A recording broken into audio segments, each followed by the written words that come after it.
Oke, assalamualaikum warahmatullahi wabarakatuh. Bertemu lagi ya dengan Panggilan Madu. Kami siap untuk konsul dan mengenal cara cek keaslian madu ya. Yang benar itu bagaimana? Tidak asal asli-asli saja. Banyak yang berpikir mengklaim madunya tuh asli. Oke, kawan-kawan, sebelum itu kita spill dulu ya produk dari kami ya. Ini ada madu hutan liar cadas. Ini dipanen di bibir jurang, lebah yang dihasilkan oleh lebah liar Apis dorsata. Jadi lebah itu berkoloni di bebatuan jurang. Dalam pengambilannya sangat ekstrim ya kawan-kawan. Mulai dari dusun atau desa, mereka harus melewati jurang-jurang, terus jalannya jalan tanah, kadang becek. Mereka harus menggunakan rantai khusus ya, rantai khusus. Terus setelah bibir jurang, setelah sampai ke lokasi, mereka harus menuruni lagi jurang tersebut. Kedalaman jurang bisa 150 meter ya, bisa bahkan lebih. Lalu menelusuri sungai, ada yang besar, ada yang kecil. Tidak sampai di situ saja kawan-kawan. Setelah sampai ke lokasi, mereka harus menyeberangi lagi sungai. Jika sungainya nggak terlalu dalam, enak ya. Tapi kalau dalam, mereka harus kuat ya untuk memijakkan kaki di dasar sungai itu. Setelah sampai, sang eksekusi naik lagi kawan-kawan ke atas, menaiki bukit lagi atau tebing lagi, kadang batu segala macam, untuk mengaitkan tali di pohon besar. Setelah dikaitkan itu, baru mereka climbing ya. Jadi sistem bergelantungan untuk mengambil atau memanen madu. Untuk kawan-kawan ketahui, dalam prosesnya itu bisa dari pagi sampai malam nih. Makanya madu ini sangat fenomenal, ekstrim. Untuk karakternya sendiri itu beda dengan madu hutan yang bersarang di pohon kawan-kawan. Beda ya.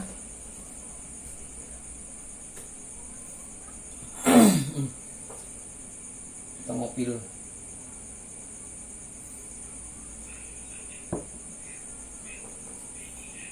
Kita share dulu, coba kita share ya.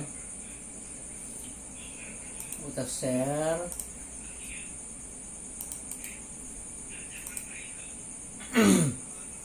Share, mungkin kawan-kawan ada yang di WA atau ini bisa melihat yang langsung kita. Nah, ini.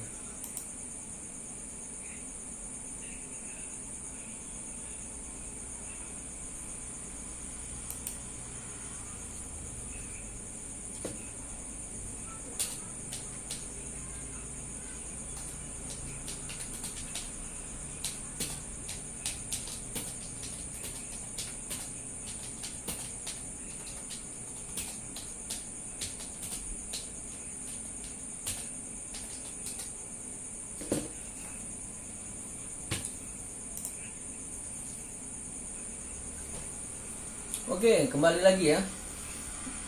Ini yang cadas, fenomenal. Kami bisa menjualnya 200 sampai 300 ribu ya. Untuk harganya, untuk price-nya. Karena satu lagi, madu ini mungkin panennya setahun sekali. Itu pun cuman 3 bulan. 3 bulan nggak lama ya. Jadi limited. Bisa dikatakan limited. Jumlahnya terbatas. Untuk rasanya sangat ini ya, sangat soft, terus cool gitu kan, agak ini dingin gitu kan. Oke, selanjutnya yaitu madu hutan liar khas Sumatera Selatan yang bersarang di pohon sialang. Pohon sialang ini kita dapat kemarin daerah Muba. Ada Muba, ada Empat Lawang, ada Muara Inim, ada Prabu Muli ya, sialang ya. Bisa puluhan sarang dalam satu pohon itu. Dia berbeda nih. Ini walaupun misal di lahat itu ada sialang juga berdekatan, tapi tetap beda dia. Tetap beda, kawan. Oke, selanjutnya kita bahas lagi ini. Ini madu hutan liar yang kita sudah kurangi kadar airnya menjadi standar nasional Indonesia 21%. Dia lebih kental. Madunya lebih kental ya. Lebih kental. Ini kemarin ini kelengkeng hutan atau bahasa lokal pedare. Oke, kawan-kawan. Pencinta madu se-Indonesia. Ini yang madu hutan liar juga Rauhani. Jadi Rauhani untuk kadar air berkisar 25% ke atas. Kenapa dia encer? Karena dipengaruhi kualitas kadar air itu dipengaruhi oleh cuaca ya kawan-kawan. Cuaca kelembapan sekitar sarang. Untuk sekarang bulan Desember kebanyakan madu hutan sialang atau madu hutan liar yang bersarang tunggal itu memiliki kadar air yang tinggi 25%, kadang 26%, karena curah hujan lumayan banyak ya. Selanjutnya ini madu hutan sialang, tapi posisi pohon sialangnya daerah kawasan perbukitan Bukit Barisan antara Lahat sampai Semendau. Nih, ini ya, spill ya. Nah ini ya, madu liar pegunungan. Ini stikernya lebih mahal dari yang madu hutan liar yang selain pegunungan. Ini ada dari Muba, ada dari Muara Inim, sialangnya ya, kawasannya. Lalu kita ada madu kelanceng yang dipanen dari Salama Farm farm kita sendiri, tapi setelah 2 bulan ini ya. Selanjutnya kita ada, nah ini madu khusus untuk anak-anak, yaitu madu akasia mangium. Akasia mangium berbeda dengan akasia karpa yang akasia kerasikarpa yang warnanya gelap, tapi ini kayak teh kawan-kawan.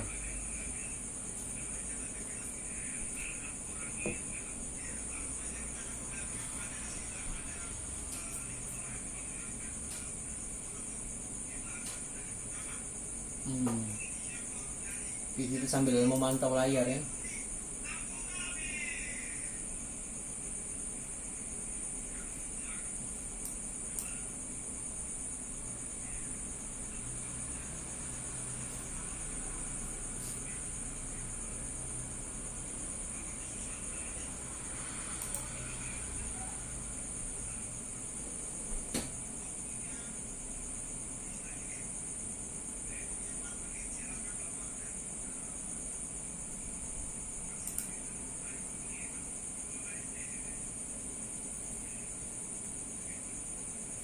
Nah, ini ada yang nonton.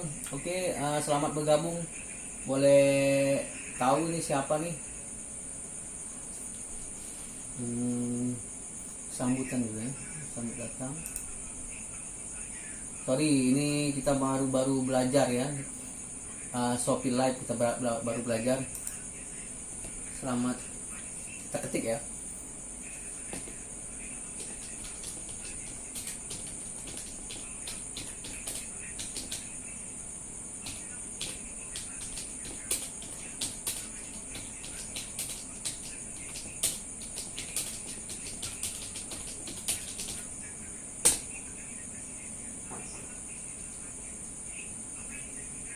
Mudah-mudahan yang nonton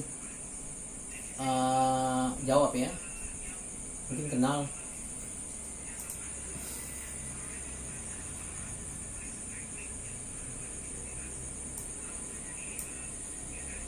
Ini share ini untuk mengupdate ini ya, update akun kita ya.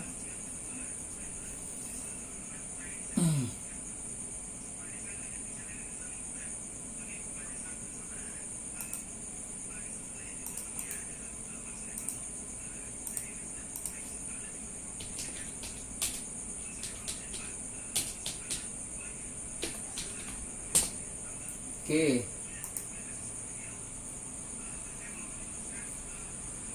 Ini produk, kita mulai edukasi ya. Edukasi pelebahan dan permaduan ya. Oke.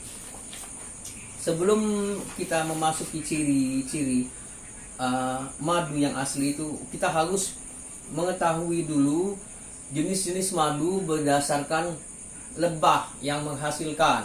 Jadi jangan ya, kita harus menambah wawasan edukasi pembeli atau penikmat madu itu, madunya ini jenis apa. Oke, yang pertama madu dorsata atau biasa disebut madu hutan asli. Ada dua jenis madu hutan itu ya. Ada yang madu hutan industri seperti akasia, ada lagi madu hutan liar. Madu hutan liar itu seperti kita di Sumsel yang real multiflora ya. Jadi hutan liar itu memang sudah lama ininya apa, pohon-pohonnya bukan ditanam. Kalau hutan industri itu ditanam seperti akasia. Akasia itu ya monoflora, satu nektar dominan yaitu akasia. Harap dibedakan mana hutan liar dan mana hutan industri. Oke.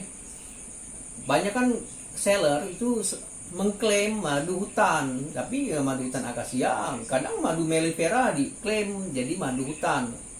Apa salahnya disebut madu mellifera yang dihasilkan oleh Apis mellifera, sehingga tidak merusak keunikan atau keunggulan dari madu hutan dorsata. Oke, yang kedua madu Apis mellifera. Madu Apis mellifera itu yaitu madu yang dihasilkan oleh lebah Apis mellifera yang ditaruh di dalam koloni, itu taruh dalam kotak khusus mellifera, lalu diangon itu dibawa ke kawasan hutan atau kawasan perkebunan. Misal di Jawa ada panen bunga rambutan sedang berbunga, biasanya para beekeeper, kita sebut beekeeper, membawa koloni lebah itu ke kawasan tersebut, menjadilah madu rambutan. Begitu seterusnya, itu madu kopi, madu akasia, madu randu, madu kelengkeng, madu kaliandra, madu durian, bunga durian. Biasa banyak madu mellifera ini biasa banyak di Pulau Jawa. Kalau Sumatera paling dua, madu akasia crassicarpa dan madu akasia mangium seperti ini. Ini madu yang dihasilkan oleh lebah Apis mellifera. Ini kita sebutkan kan, diangon di kawasan hutan akasia. Nah, karakteristiknya lebih kental, berbeda dengan madu hutan. Karena dia di dalam kotak, beda dengan madu hutan itu kan dia di ruangan terbuka menyerap yaitu kelembapan alam sekitar gitu ya. Ketiga, madu kelanceng. Madu kelanceng ini kalau kawan lihat, kalau di rumah ada lebah yang besarang, dia kecil ya, kecil. Ini lebah tanpa sengat. Jadi lebah ini tidak menyengat seperti kelas apis. Kalau yang menyengat itu kita sebut yaitu kelas apis ya. Apis, ada Apis dorsata, Apis mellifera, Apis cerana, Apis florea dan sebagainya. Masih banyak lagi jenis-jenis yang namanya ya. Oke. Bentar, kita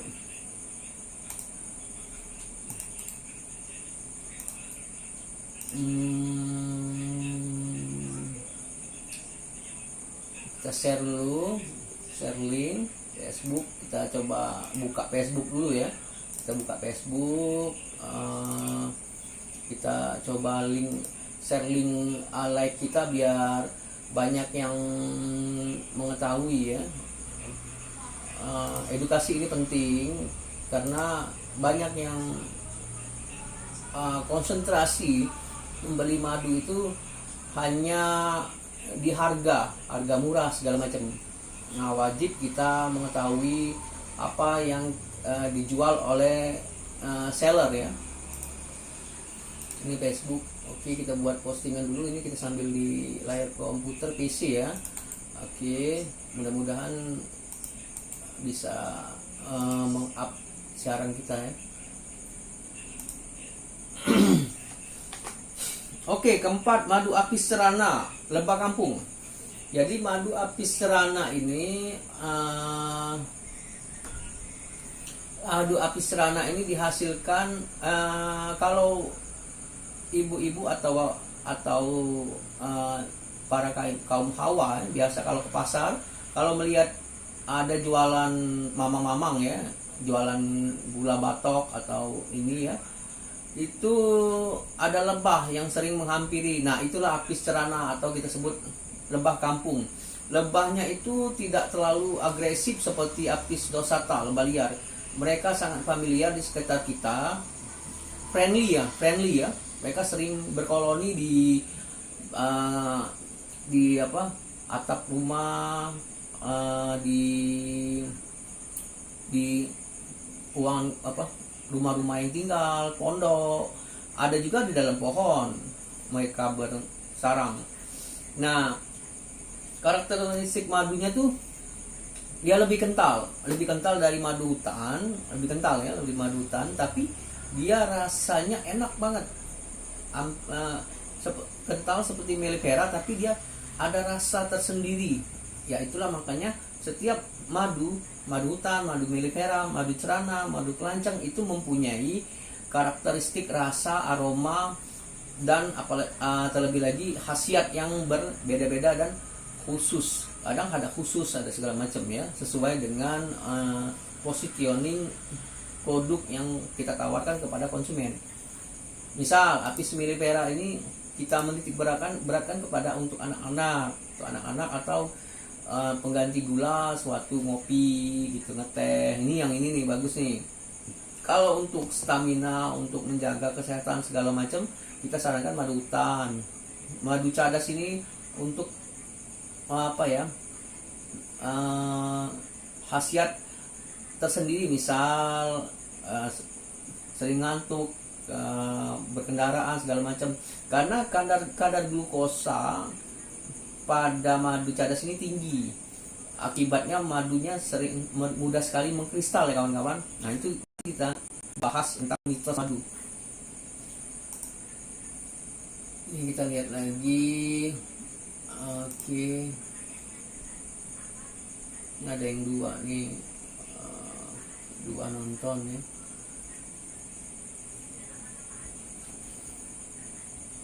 Yang kelima, madu dari apis florea. Nah, ini lebahnya lebah langka sudah, jarang banget ketemu lagi. Dia seperti cerana, agak lebih ada khusus cirinya, tapi dia menggelantung seperti apis dorsata. Sarangnya pun kecil ya, gelantungnya kecil. Oke, kita ini tentang madu tadi ya, berdasarkan lebah. Kita bahas tentang kenapa masih banyak madu palsu yang beredar. Pertama, setiap penjual mengklaim asli. Nah, ini yang membingungkan, tanpa memberikan edukasi yang mendalam, itu kan. Yang kedua, terlalu banyak oknum madu palsu, karena madu ini kan dibutuhkan untuk kesehatan. Kadang sudah disebutkan dalam Al-Quran dan Sunnah sebagai obat yang mujarab. Itu memberi peluang bagi oknum untuk membuat madu palsu atau memalsukan atau mencampur, gitu kan. Ada 3 jenis madu palsu: madu tiru, madu oplosan, madu asli dioplos dengan bahan sintetis atau nggak tahu lah kita bahan apa lagi. Kedua, madu sintetis, madu yang dibuat. Yang ketiga, madu sirupan. Madu sirupan itu ya madu mellifera kayak ini, tapi lebahnya dikasih pakan sirup gula. Lalu lebahnya menghasilkan madu. Nah, itulah dia dinamakan madu sirupan. Jadi lebah itu tidak mengambil nektar, tapi dikasih pakan untuk menghasilkan madu. Itu jelek juga. Jadi 3 jenis madu palsu ya.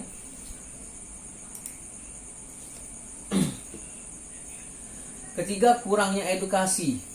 Nah, ini yang kita garis bawahi, kurangnya edukasi. Jadi penjual madu itu fokus di jualan, kasih diskon, tapi tidak mengedepankan edukasi. Jadi konsumen ini bingung jenis apa yang mereka beli, bagaimana ciri madu asli, bagaimana mitos madu asli itu gimana, mereka kurang paham. Jadi harus banyak edukasi, sehingga tidak sedikit konsumen atau pencinta madu itu yang terbeli madu yang palsu. Keempat, konten YouTube dan website yang kurang tepat dalam memberi edukasi. Misal cara cek keaslian madu yang keliru. Misal ciri madu asli dengan cara jika madu itu kita taruh dalam kulkas maka tidak beku, berarti itu asli. Nah, itu salah besar. Padahal madu yang kandungan glukosa alami tinggi daripada fruktosa itu akan mudah mengkristal, baik kita taruh dalam kulkas atau kita dalam suhu atau ruangan yang standar ya, tidak dalam kulkas. Itu kadang mengkristal seperti madu kaliandra, itu cepat sekali mengkristal, dia kayak ada endapan. Nah, ini dikatakan oleh konten YouTube atau website itu madunya palsu, padahal salah besar mereka. Nah, inilah yang menimbulkan didikan yang salah bagi konsumen madu. Malahan yang miris, seller juga memberi edukasi seperti itu. Jadi semakin banyak edukasi yang ngawur kan. Oke.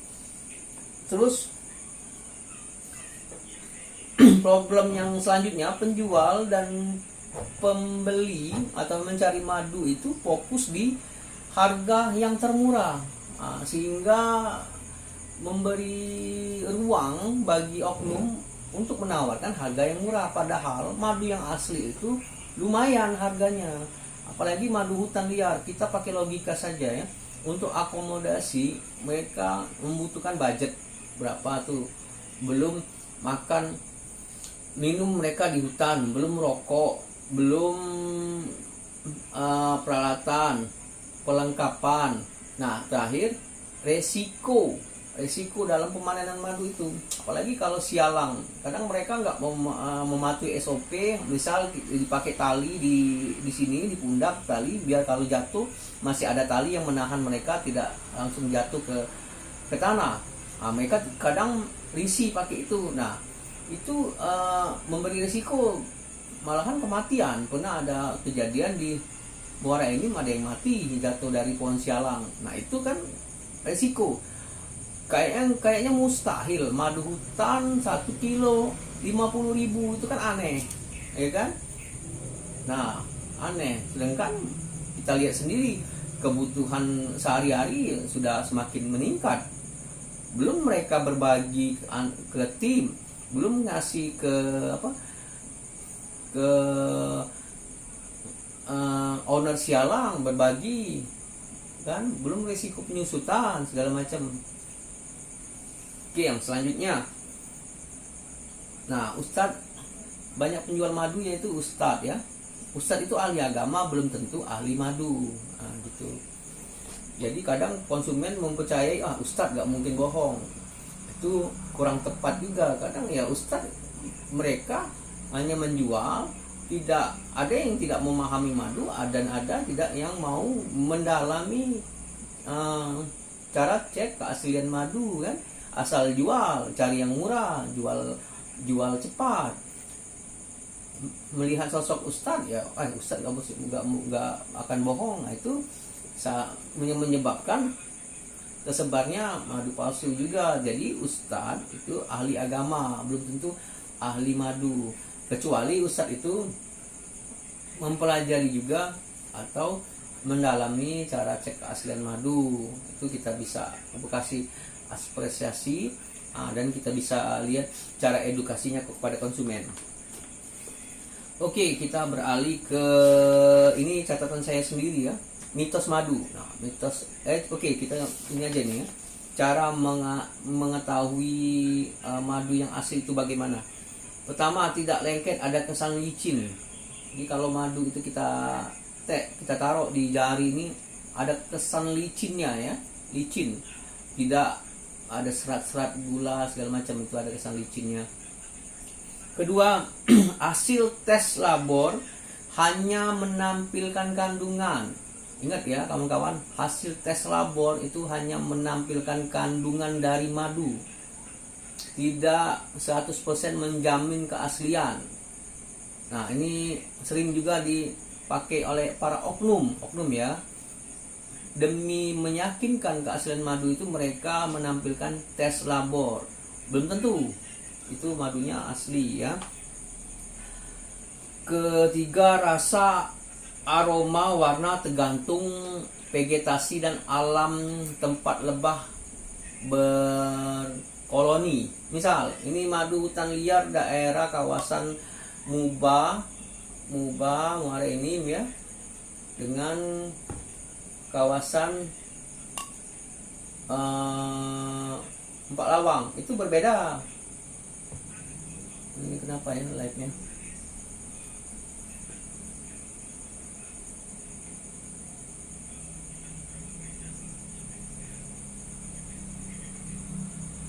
Berbeda kawan-kawan, dari warna juga berbeda nih, berbeda.